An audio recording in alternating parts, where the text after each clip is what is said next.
Okay, mga idol, magandang araw sa ating lahat at welcome back na naman sa ating channel.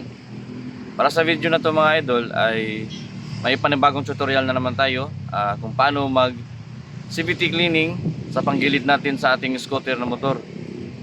Sa motor kong Click 125i version 2. At ngayon, wag na natin patatagalin pa. Pero bago ang lahat mga idol, intro muna tayo. Let's go!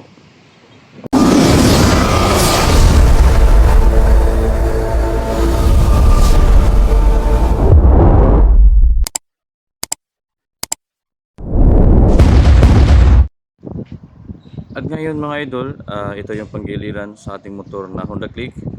At ngayon, ang gagawin natin ay ito ang bubuksan natin. Tutorial tayo ng CVT cleaning. At ito pala ang mga tools mga idol na kailangan natin gamitin para sa pagpaklas ng ating panggilid dito sa Honda Click natin, dito sa crankcase natin mga idol. Okay, ito naman mga idol ay ang tools natin gagamitin ay T-wrench, white tool, torque drive wrench na may number na 41 at 38. At ngayon, ito naman mga idol kasama yan sa dalawang socket wrench na may 22 mm. At ito namang isa mga idol ay 19 mm. Okay. At ito namang T-wrench mga idol, ang una natin gagamitin, ito ang pangbukas sa ating panggilid ng ating crankcase na 8 mm dito sa 2, 3, 4 sa ilalim, 5,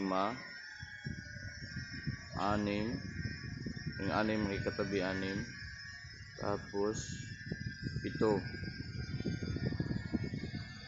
8 at 9 at 10. 10 8mm ang bubuksan natin ng mga idol gamit ang ating T-wrench mga idol. So ngayon, usahan na natin mga idol, baklasin na natin. Let's go.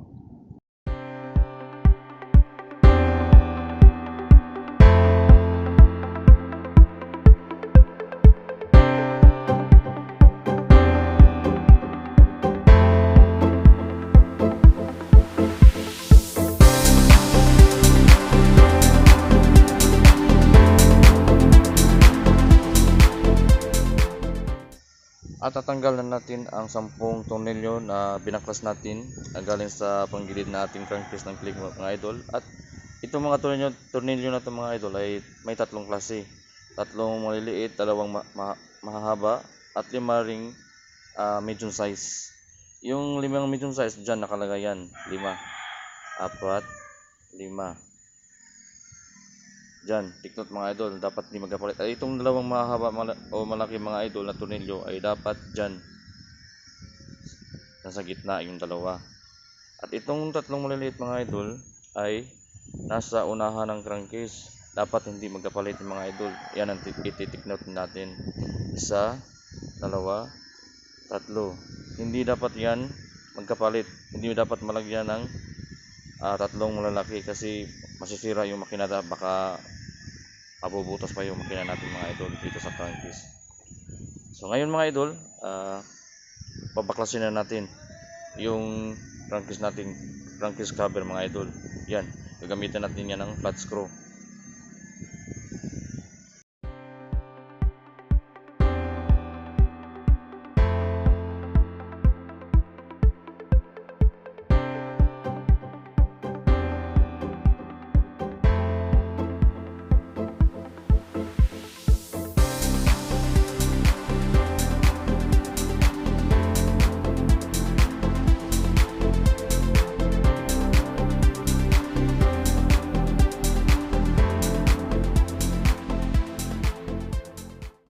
At ngayon mga idol ay nabaklasan natin yung crankcase cover at itong pulley at itong clutch wheel ay tanggalin natin. At itong tornilyo na to dito sa pulley natin ay unang gagawin natin ay gamitan natin ng white tool.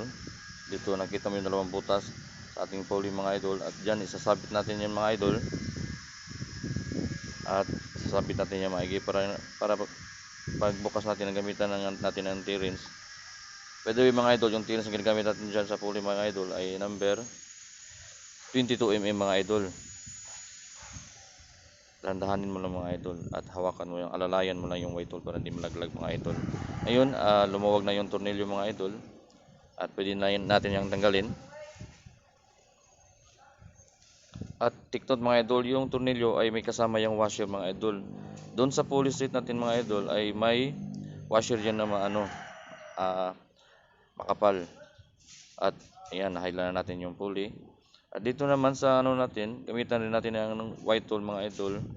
Itong clutch wheel natin mga idol. At alalayan lang natin mga idol para hindi malaglag. Mga ganyan. At yan mga idol, yung gamitin natin ng number na socket rings mga idol ay 19mm mga idol dyan sa clutch wheel natin. Yan ang gagamitin natin. Yan, dahan-dahanin mo lang mga idol at alalayan mo yung white tool para hindi malaglag. Yan, lumuwag na. So ngayon pwede na natin tanggalin yung tornilyo. At yung tornilyo na 19mm mga idol ay may kasama rin yung washer, pero hindi kagaya ng washer ng nasa pulley is makapal. So dito sa clutch wheel is manipis siya mga idol. Ayan. At huwag kayong mag-alala mga idol dahil makita nyo naman kung ano kakapal, di ba? So yan, yung manipis dun sa clutch wheel, yung makapal dun sa pulley natin. At pwede na nating hatakin mga idol yung belt natin at saka yung clutch wheel natin. Ayan, dumi, kailangan lang i-CVT mga idol kasi ang dumi na. So ngayon mga idol, hatakin na natin yung clutch na kasama na yung yung wheel, clutch, torque drive. At ngayon mga idol ay nabaklas na natin lahat, yung mga torque drive kasama na yung ating belt. At hilayin natin yung pulley mga idol, kasama yung backplate at saka yung niya, roller ball or fly ball. So ngayon nakikita nyo naman mga idol, ang dumi, kailangan na natin linisin yan. So di ba? Ang dumi. At wag na natin patatagalin mga idol at lilinisan na natin yan. Let's go.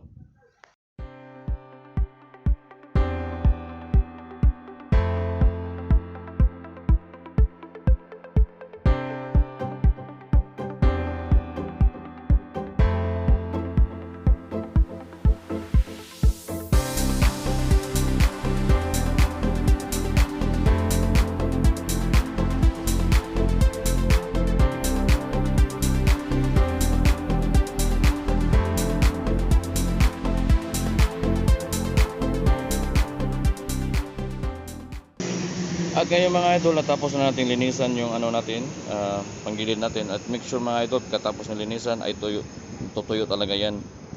Ngayon, ibabalik natin yung pulley natin at papakita ko sa inyo kung paano naman yung settings ng flyball natin mga idol. Yan, nakita nyo yan, yung flyball sa gilid, dalawang klase yan. May guma sa gilid, yan, may guma yan. At sa kabila naman yan ay yan, ganyan. Dapat yung guma nakaharap sa kanan at itong may lang guma ay nakaharap sa kaliwa mga idol. Yan ang tamang settings mga idol. Ganyan. Dapat hindi nagkabaliktad mga idol para hindi masisira yung pulley natin, hindi siya kakalkal yan sa ilalim. Yan, dapat yung may guma ay nakaharap sa kanan talaga. So ganyan mga idol ang settings mga idol. So madali lang naman yan. At ngayon mga idol ay kita ko naman sa inyo kung paano ang set ng pagbalik ng slider dito sa backplate natin. Yan mga idol, makikita nyo yan ay itong backplate natin mga idol, ang pagkabit ng slider natin ay dapat hindi baliktad. At huwag kayong mag-alala mga idol, pag baliktad naman yung pagkakabit nyo is hindi yan papasok. O ganyan, kahit anong gawin nyo dyan, basta baliktad ang pagkapasok, hindi talaga papasok yan. May tamang fit yan mga idol. Yan, malalaman nyo naman pagkabit nyo. Pag pumasok, yan, yun na yun. Ganyan ang tamang setup, pagkabit ng ating slider sa ating backplate.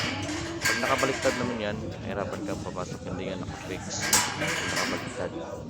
Ang tama lang talaga yan mga idol ay yung nakaharap yung tamang seat niya. Pag nakapasok yan, pag nakafix siya pagpasok, yan ang tamang seat niya. Dapat hindi yan maluwag. Dapat yung pagkabit nyo sa slider sa backplate is mahigpit. Kasi pag maluwag yan mga idol, dapat na siyang palitan yung slider. Kasi isa yan nagpo-cause ng maingay sa ating panggilid pag naka-start.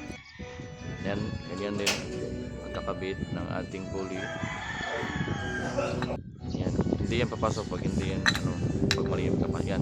Ang tama ay yung pagkapasok niya ay seat, ganyan. Madali lang naman mga idol, tapos ilagay yung ganyan. Ito naman, ilagay natin dun sa loob. Dapat nakasagad yan. Pupus natin sa likod, ganyan. So, ganyan lang naman mga idol ang pagkabit.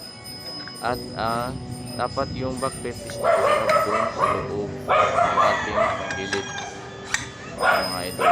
Ganyan ang damang dapat ang paglagay niyan. So, ganyan mga idol. Madali lang naman mga idol. At ang kasunod niyan ay dito naman sa gilid. Yung clutch natin, lining natin mga idol, kasama na yung yung belt natin mga idol. At make sure mga idol yung belt natin hindi baliktad. Ganyan ang settings ng ating belt mga idol. Nakaganyan. Madali lang naman mga idol. Ganyan. Tapos pasok mo sa loob. Ganyan lang ng settings ng mga idol. Madali lang naman yan. Oo. Ganyan. Tapos kabit yung belt natin.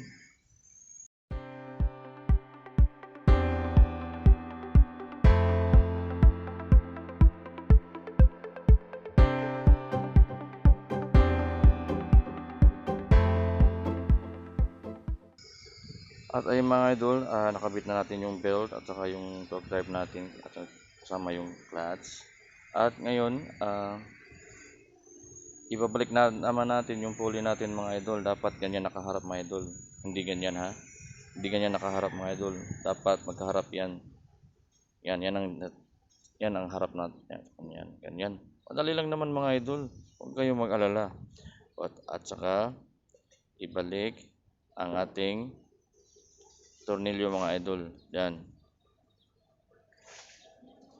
At ngayon mga idol, huwag natin patagalin pa. Balik na natin yung ating clutch bell mga idol. Ganyan, ganyan. Dapat nakaharap sa ganyan mga idol. Okay. Oh, shot the ball. Oh, ganyan. Madali lang naman mga idol. Huwag kayong mag-alala mga idol.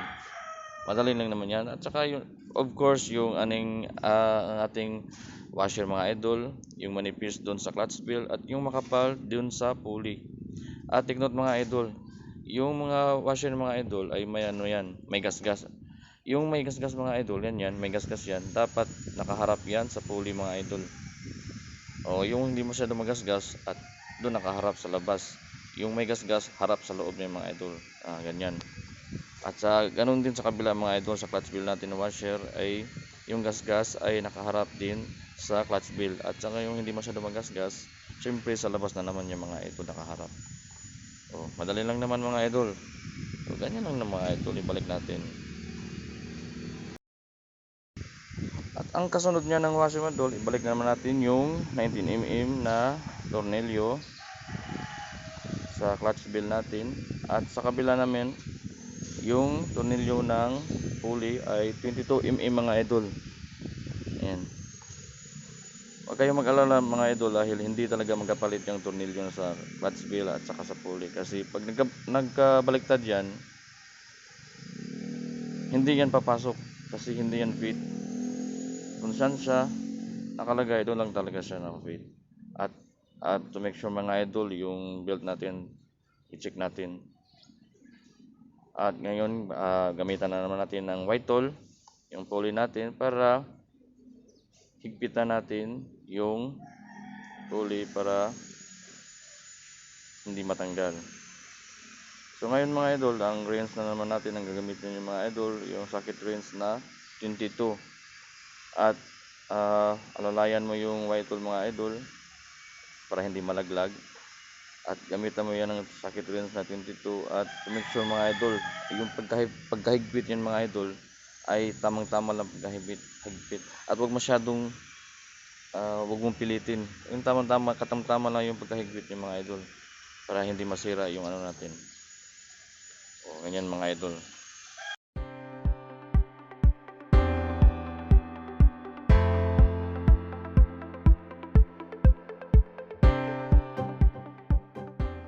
At yan mga idol ay hihigpitan na natin.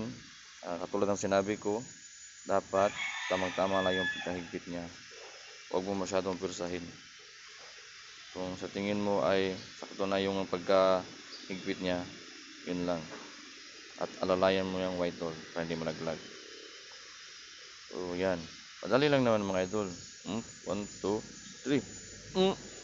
Oh, alright. Ganyan lang ng mga idol. Op! Okay. Ngayon, sa kabila naman mga idol, yung clutch wheel natin mga idol, yan, kabit na naman natin yung white tool natin mga idol. At alalayan mo na naman. At gamitan natin ng socket wrench na number 19mm mga idol. At ganun din mga idol, kagaya ng sa puri sa paghigpit. At ang paghigpit din sa clutch wheel natin ay hindi masyadong mahigpit mga idol. Alalayan mo lang para hindi mag-loose thread. Yung sa tingin mo ay tamang-tama na yung pagkahigpit niya, yun lang. Lalayan mo yung white tool at higpitan mo ng maigi para hindi malaglag, hindi masira pa yung ano natin, panggilid natin. Op.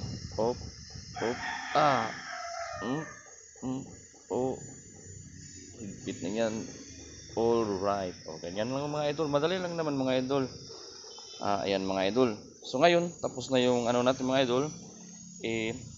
Test natin, pandarin natin mga idol kung okay ba yung ano, hindi malaglag, okay ba yung pagkakabit ng ano, pagka-set up, pabalik natin panggilid mga idol. Ayan, okay na mga idol. Okay na yung belt niya, okay na yung pagkaikot niya mga idol. So ngayon mga idol, hanggang dito na lang yung video natin mga idol. At kung bago pa lang kayo sa akin channel, huwag niyo kalimutan mag-like, subscribe at i-share ang video na to mga idol. Itong tutorial natin sa CVT cleaning panggilid na ating Click 125i. Hanggang sa muli mga idol. Thank you.